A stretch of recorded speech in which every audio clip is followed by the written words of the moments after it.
defection from PDP shocked me, says Bode George. Welcome to the news. If this is your first time on my channel, kindly subscribe, and if you have been there, thank you for your support now and always. The chieftain of the PDP, Chief Bode George, has said the movement of Peter Obi from PDP to Labour Party shocked them. But once you talk about the state of the nation, what are his thoughts on the state of the nation? He said he has lived long enough in Nigeria to have seen vagaries of behavior, lack of cohesion, tribally, culturally, and in interaction as people of this country.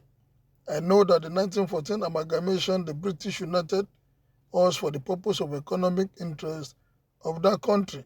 But having existed for over 100 years, I believe we should be at par with the so-called developed countries. The democratic development is not a 100 meters dash. It is a continuum. But I've waited because I come from the family of Papa Abbott Macaulay, the first Nigerian politician to establish the first democratic party in this country in 1922. With this as my background and my venture into the military, I have never seen this country as bad as what we are witnessing today. The first responsibility of any government at any level is security of lives and property. Who is not safe in Nigeria, irrespective of your status? The total number of police we have is inadequate to meet the security challenges of this country. We need community and state policing.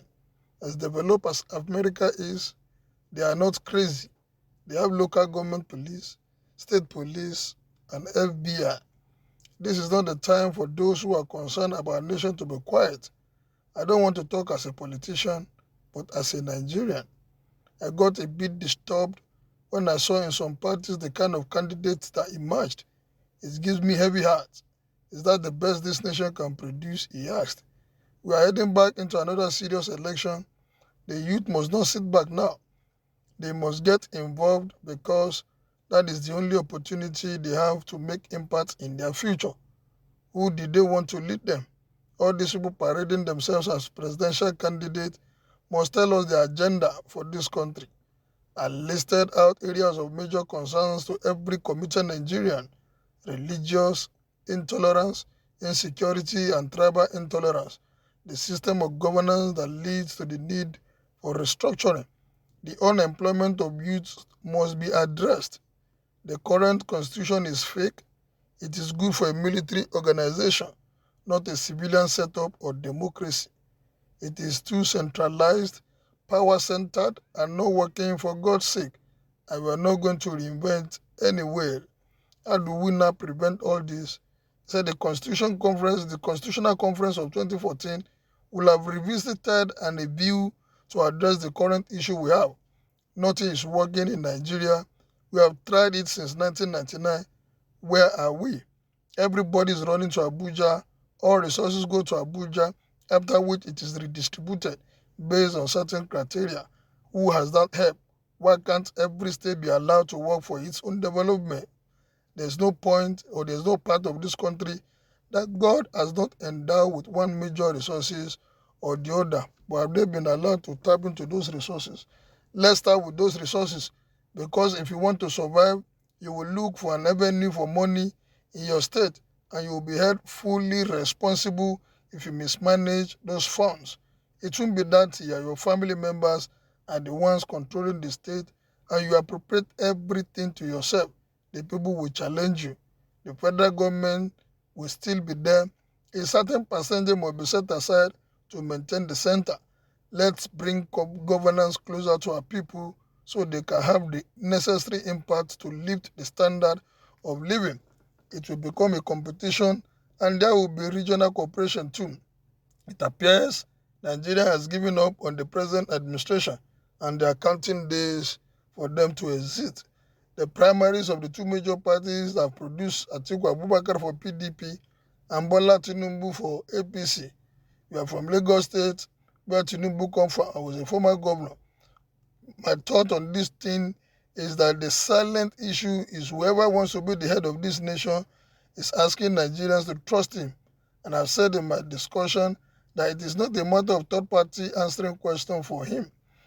because they are not the ones that will rule. It is Tinubu that will rule. The probing question is, who is this man? We must extray him. All the names he has called himself, he deserves to know as a matter of legitimate right. The schools he has been to. He told us at the time that he was at government college Ibadan. He also said he has CPA, which is equivalent of ACCA in British system. At other time, he said he's an economic guru. What is his age? He has a daughter that is almost 60 or above 60. Even President Buhari was helping him to hold the flag. What is his strength and health? There is not about being abusive. We need a healthy man, an honest character who has proven himself, who tell us this is who he is, and what that is exactly who he is.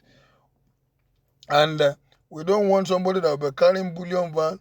If they can carry 2 billion van to his private house on election day, does that not mean that we should be expecting about 100 billion van in his house when he becomes the president of this nation? So we need explanation and answer to all these questions. Former Governor Peter B was with me the other time before the PDP primaries. And later I heard that he has moved to Labour Party. When I heard this story that he had left the party, I was shocked. He is a man I have so much respect and regard for in terms of his quality as a human spirit. And I tried to call him on the phone, but I couldn't reach him. But I've read through some of his comments about why he left. You know, politics and experience, unless you are in it genuinely and honestly, people will annoy you. People will insult you. But your inner strength, the God you serve, will be with you if you trust him. I've had my own low time in this play called politics. I was sent to prison for doing absolutely nothing.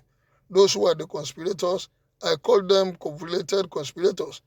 They will have thought they would containerize me and they will shoot me all forever, not knowing that I came from a family that my grandpa was out of prison under the British government. So when my mom was told that this was the reason, she told him to fire on, what am I looking for in your back? So no matter what, and God didn't tell you what the highway of life will always be straight. Sometimes you go into the dark world of the tribulation, and if you still believe and trust in your God, you will pop out at the end of the journey of triumph. I'm really very disappointed that he left, and I was told that some people annoyed him, but the important thing is to focus on where you are going. God didn't tell you that you will achieve it by easy means. I was very disappointed because a lonely stone gathered not a mouse. Obi started with PDP.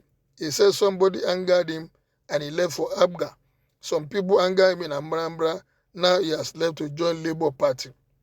With my experience, stay there and fight it out, because that is why you are called a man with guts, not those who run away from jokers. If I thought about this, I wouldn't even be here.